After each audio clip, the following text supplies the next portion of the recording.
পরেনি, আজকে প্রথমবার শাড়ি পরেছে। তা কাশিতে 80 হাত শাড়ি নিয়ে এসে ভোলানাথ জড়িয়ে জড়িয়ে পড়েছে। আর জড়িয়ে জড়িয়ে পড়ে এবার ভোলানাথ তিনিও কিন্তু মা যোগমায়ার পাছু ধরেছে। মা আমার আগে আগে যাচ্ছে আর ভোলানাথ পাছু পাছু যাচ্ছে। ভোলানাথ পাছু যাচ্ছে আর মা আমার আগে আগে চলে যাচ্ছে। ভোলানাথ আজকে গোপী সেজেছে গো, চলে যাচ্ছে কেমন ভাবে। ও দেবী যাই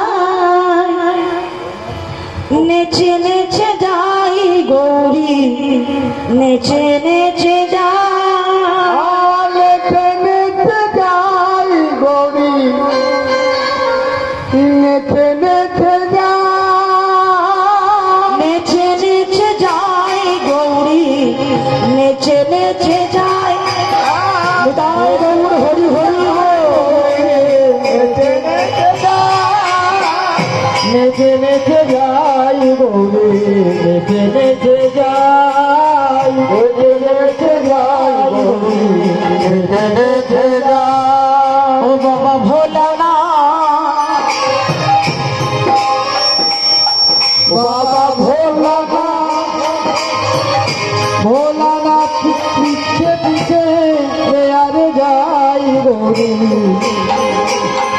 আরে যাই, পৌঁছে যাই। তাই গৌর হরি হরি নেচে নেচে যাই গৌরী, নেচে নেচে যাই।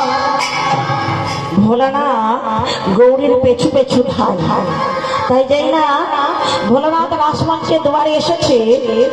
রাসমঞ্চের সামনে এসে কি দেখলেন জানেন? এসে দেখছে সব গোপীদের মস্তকে রয়েছে ঘুমটা। আর ভোলানাথ দেখছেন আমার মাথায় রয়েছে যত খুশি জটা। কত জটা রয়েছে আমার মাথায়। ভোলানাথের মাথায় জটা আছে না? তো ভোলানাথ বলছেন কেমন করে প্রবেশ করবো? গোপীদের মাথাতে ঘুমটা আর আমার মাথায় জটা। কোন কোন গোপীর ওড়না পড়েছিল গো, সেই পড়ে থাকা ওড়না ভোলানাথ ঘুমটা দিয়েছে। এবার ঘুমটা দিয়ে ভোলানাথ রাসমঞ্চে প্রবেশ করেছে। যে না রাসমঞ্চে প্রবেশ করলো, রাসচক্র তখন ঘুরতে ঘুরতে ঘুরতে ঘুরতে বন্ধ হয়ে গেল। রাসচক্র যেই বন্ধ হয়ে গেল,